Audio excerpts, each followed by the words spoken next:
રાજ્યમાં ભર શિયાળે ફરી કમોસમી વરસાદની આગાહી કરવામાં આવતા ધરતીના તાત એવા ખેડૂતોમાં ફરી ચિંતાનું મોજું ફરી વળ્યું હતું।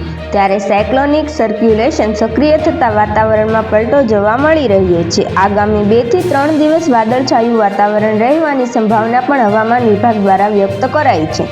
તેમજ કડકડતી ઠંડીથી લોકોને રાહત પણ મળી શકે છે। તેમજ દરિયાકાંઠાના વિસ્તારોમાં છૂટોછવાયો વરસાદ પડી શકે છે।